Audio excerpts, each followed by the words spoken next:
Acompanhe agora mais um tema doutrinário do Evangelho de Jesus. Boa noite, sejam bem-vindos. Nós temos falado que esse capítulo é o capítulo que se trata da humildade. E aqui Jesus faz uma comparação com uma criança. No entanto, a gente, pela doutrina espírita, pela informação trazida pela doutrina espírita, nós sabemos que vamos reencarnando até atingirmos a condição de anjos. Que existe a lei da ação e da reação, e os nossos atos, nós temos a liberdade de praticá-los, bons ou ruins, e depois temos o determinismo que vai nos levar à reação da nossa ação. Isso quer dizer o quê? Quando nós afrontamos outra pessoa, maculamos a sociedade ou a nós mesmos, e nessa mesma encarnação, ou com certeza em outras encarnações, nós haveremos de pagar, de quitar essa conta. Porque ninguém consegue ter serenidade, ter equilíbrio, ter paz com a consciência maculada. Quer dizer, se houver algum equívoco de consciência. Por isso é que Kardec pergunta aos espíritos onde estava escrita a lei de Deus, e a resposta foi? Na consciência. A lei de Deus está escrita na nossa consciência. Então, quando a gente chega lá no plano espiritual, fala assim, nossa, mas eu não podia ter feito isso que eu fiz.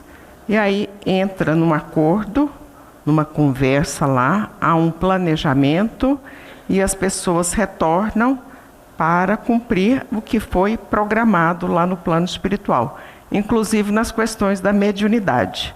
Quando a gente tem muito equívoco aqui, e os espíritos, nós já falamos algumas vezes sobre isso, a gente chega lá e fala assim, nossa, mas eu quero voltar de qualquer maneira, eu quero voltar demente, eu quero voltar com chagas, eu quero voltar sozinho. A gente vai fazendo uma série de colocações e depois a espiritualidade diz assim, não precisa de tudo isso não, volta para trabalhar na seara da doutrina espírita. E trabalhar na seara da doutrina espírita, a gente sabe que tem que ter muito gás. Hoje, por exemplo, uma turma veio para cá, vocês estão vendo o centro todo lindo, muito cheiroso. As meninas vieram para cá, os meninos também, e trabalharam o dia todo, fizeram uma grande faxina. Enquanto esses estavam aqui fazendo isso, tinham outros trabalhando lá na mansão para cortar as árvores que estão dando goteira ali no albergue. Enquanto esses dois grupos estavam fazendo isso, tinha uma outra pessoa arrecadando donativos para o Natal. Outros comprando donativos para o Natal. E outros estudando ou preparando os slides para as nossas palestras. Portanto, Casa Espírita não para e é muita, graças a Deus, são muitas as atividades. E aí a gente retorna e chega criança. Mas essa criança chegou com toda a bagagem da lei de ação e reação. Por isso o Emmanuel, no livro Consolador, na questão 109 do livro Consolador, ele vai dizer sobre a idade da razão. Aqueles que estudaram para o seminário. Estudou a idade da razão, doutor? Estudou, né? A gente estudava, quer dizer, eu não fiz seminário não, mas estudei muito tempo em colégio católico, e a gente estudava, qual que é a idade da razão mesmo? 7 anos, né? 7 anos a gente estuda lá na igreja católica, nos catecismos, para fazer a primeira comunhão, a gente estuda que a idade da razão chega aos 7 anos. E o Emmanuel, interessante, né? O Emmanuel, nessa questão 109, ele vai dizer a mesma coisa, que até os 7 anos, portanto, quem tem filhos e netos pequenos, sabem que há necessidade de puxar bastante esses meninos, orientá-los bastante, trazer para as aulas de evangelização, porque até os 7 anos é muito mais tranquilo, porque eles ainda estão em formação, numa situação mais tranquila para os pais ou qualquer pessoa que esteja educando essas crianças. Daí para frente, eles já começam a adquirir a própria personalidade. E aí a gente vê, e de vez em quando as pessoas nos perguntam assim, mas criança com 10 anos, 11 anos, pode cometer alguma maldade? Pode. Pode sim, porque ela já está se lembrando de outros momentos da vida dela. Então, em todas as situações, é importante a gente trazer a informação para as crianças, para os adolescentes, lembrando que Jesus faz uma comparação no sentido da singeleza. Porque uma criança de 3, 4 anos, ela briga com um amiguinho, fator de mal. Daí 5 minutos eles já estão de bem de novo. Quer dizer, ele não tem esse sentimento de mágoa, de rancor, de vingança. Eles daqui a pouquinho eles estão de bem. Se a mãe repreende, daí a pouquinho agrada, ele também já está de bem com a mãe. E os adultos, à medida que vão ficando mais adultos, as coisas vão modificando. E aí Jesus nos traz essa comparação com relação à humildade. E todas as nossas aflições, os nossos equívocos, são exatamente pela ausência de humildade. Querem ver o que o Emmanuel fala nesse livro, que é o livro que a gente está lendo, que se chama Pensamento e Vida. Temos estudado bastante esse livro. É o mesmo, são 2 volumes diferentes, com edições diferentes. Na lição 24, a humildade é a chave da nossa libertação.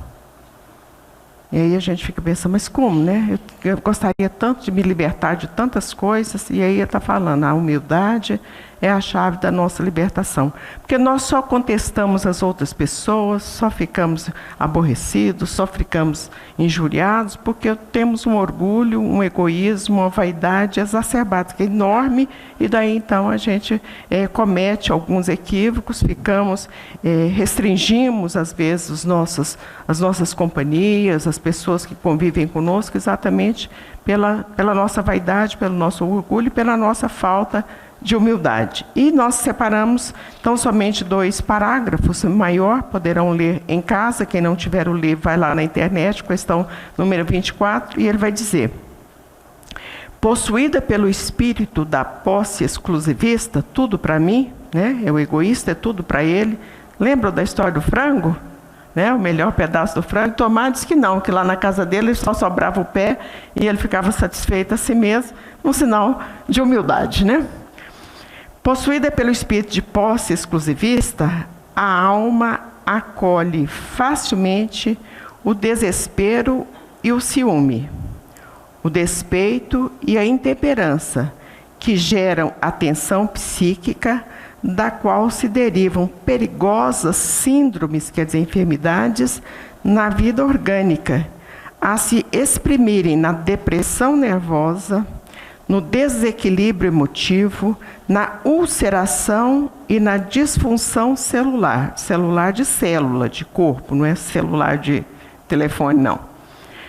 Para não nos referirmos aos deploráveis sucessos da experiência cotidiana, em que a ausência da humildade comanda o incentivo à loucura nos mais dolorosos conflitos passionais.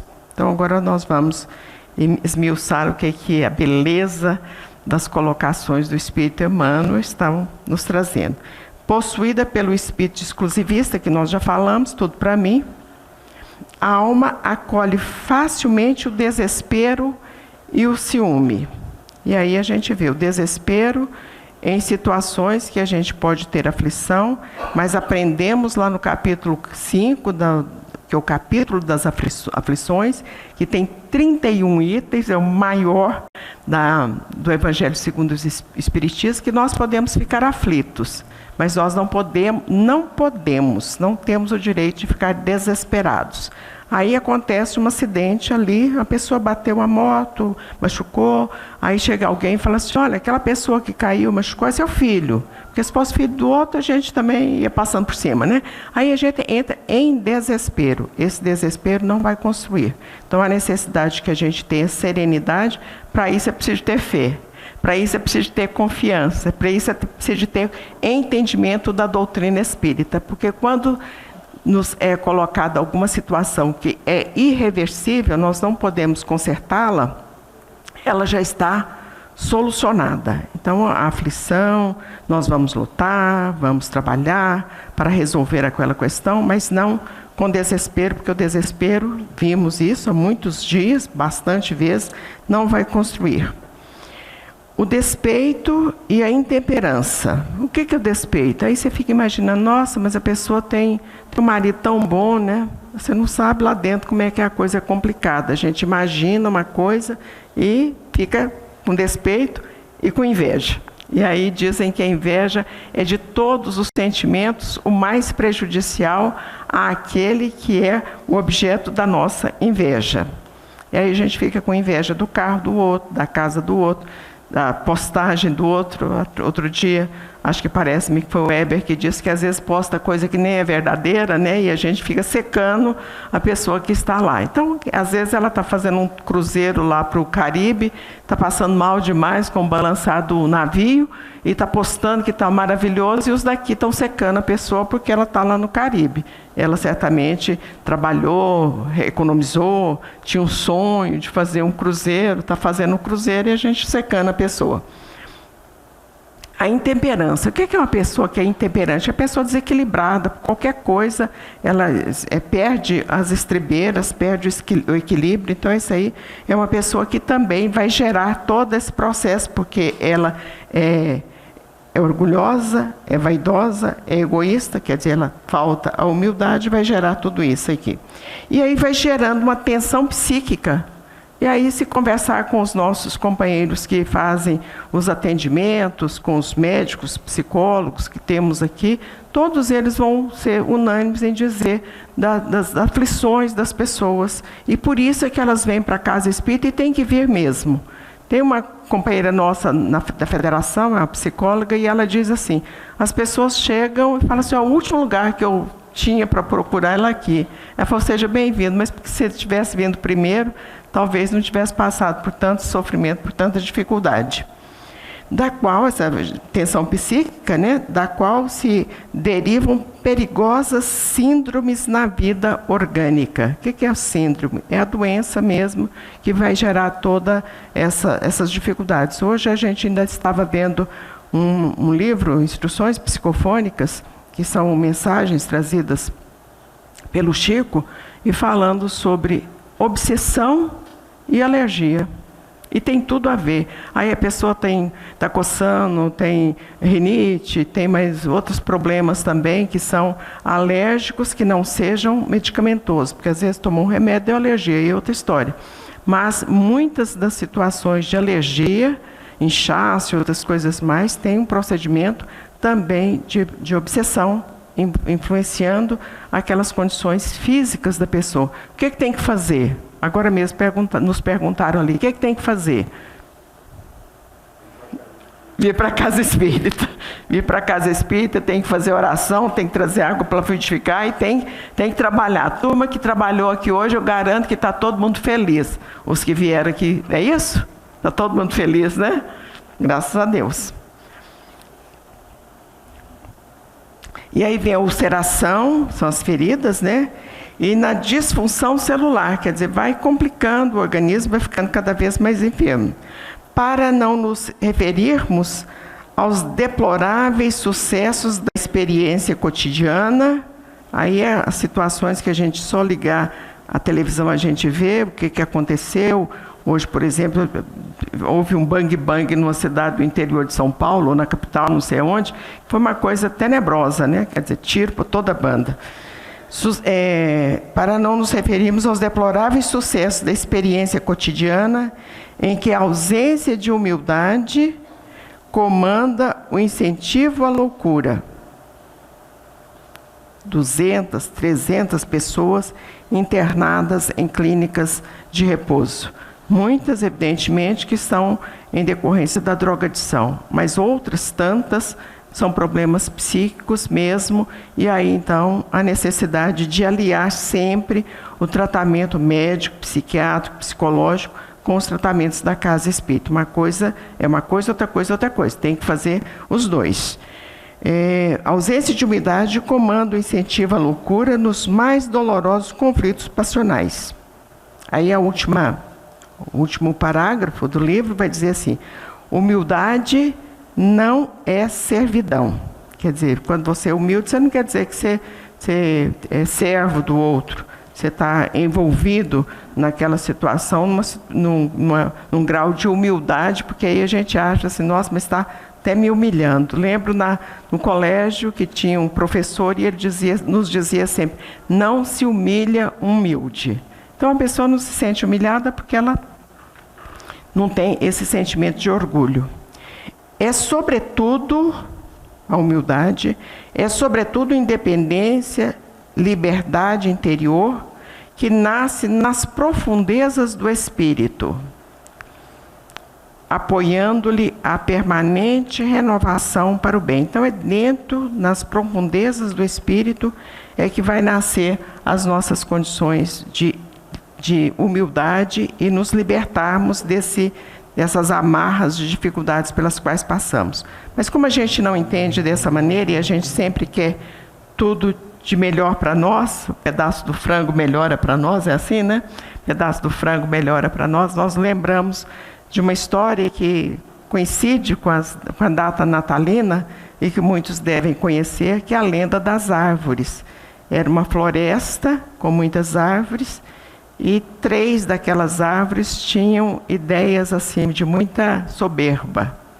Elas queriam ser coisas assim muito, muito importantes na vida. E é muito bom mesmo, né? A pessoa quer estudar, quer se formar, quer ser uma pessoa de destaque na ciência, na magistratura, no magistério, nas artes. Maravilha, né? Quer dizer, progresso mesmo. Mas a gente não pode, através dessa situação, humilhar as outras pessoas que não tiveram as condições, as oportunidades e nem, às vezes, até o próprio interesse em ser assim, porque todos nós vamos seguindo no processo da evolução espiritual.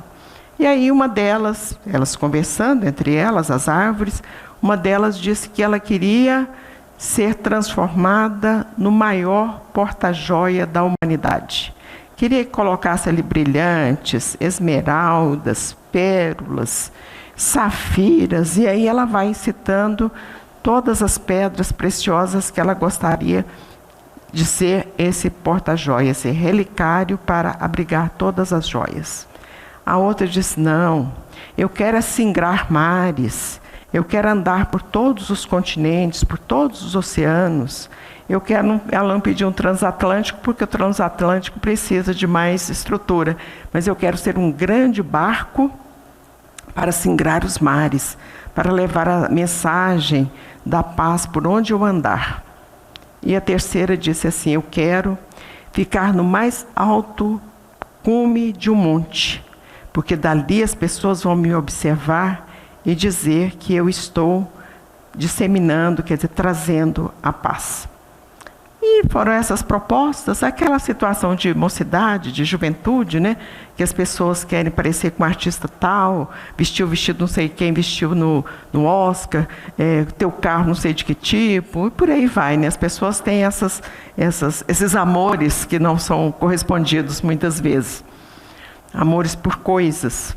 O tempo passou e essas árvores foram cortadas. Passou um lá, dizimando as árvores. Se fosse hoje, ia dar um problema gravíssimo aí com essas equipes de ecologistas que existem, políticas de ecologia, e tem que ter mesmo, né?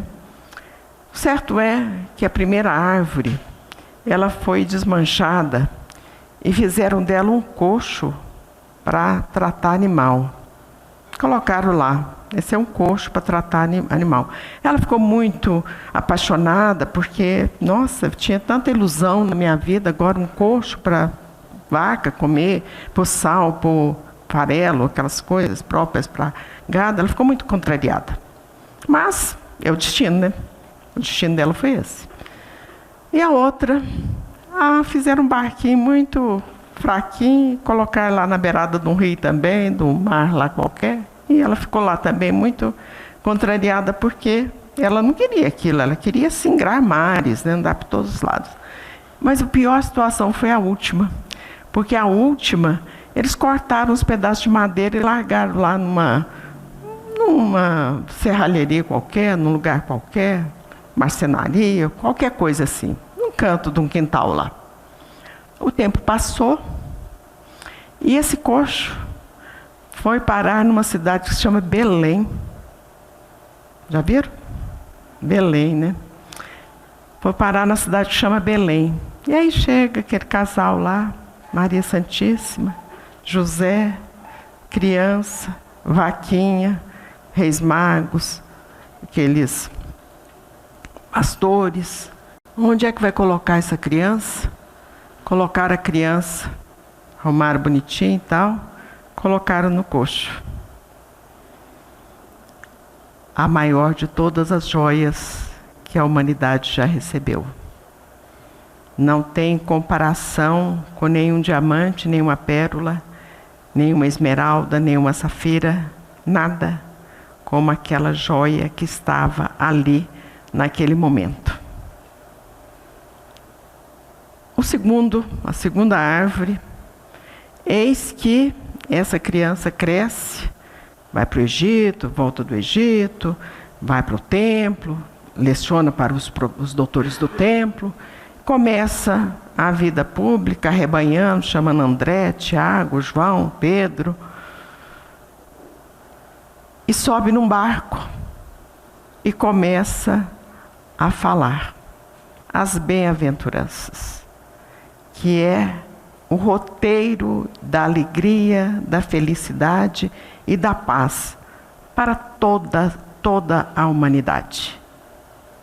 O barco que conduziu Jesus pelo mar da Galileia. Um mar pequeno, mas que não existe nada, como diz Maria Santíssima, Cafarnaum, a região do mar da Galileia, é onde o meu filho cantou a mais linda canção de amor que a história pode registrar. Era esse barco.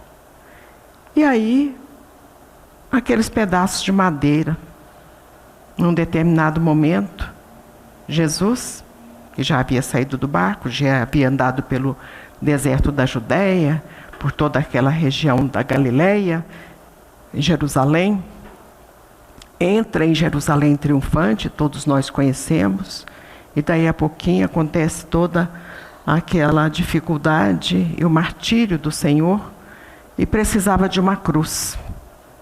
E essa cruz, que era a morte mais indigna, porque era só morte para malfeitores, morte de cruz é morte de malfeitor. Olha ali no fundo daquela marcenaria, ou daquele quintal, aquele lugar ali tem uns pedaços de madeira, pega eles lá, vamos fazer uma cruz e vamos colocar uma coroa de espinho nele e ele vai carregar essa cruz. E quando a árvore, os pedaços de madeira que restaram, ela falou, mas não acredito, né, que eu agora, que eu pedia tanto, que eu queria ficar no mais alto do cume de um monte, para trazer paz para a humanidade toda, vou servir de cruz para um crucificado que vai me arrastar por toda essa região da Via Dolorosa de Jerusalém? Ah, não, eu não me conformo. Mas era o destino dela. E foi. E ali ela é colocada, essa cruz é colocada no monte, e lá está Jesus, o símbolo da redenção humana. Chico dizia que a cruz do Cristo é o símbolo da redenção humana. Que ele, Jesus, menino, daquele coxo, nos abençoe a todos nesse Natal, nos trazendo o verdadeiro sentido do Natal, que é da fraternidade, da solidariedade, do amor e da paz. Que Jesus nos abençoe.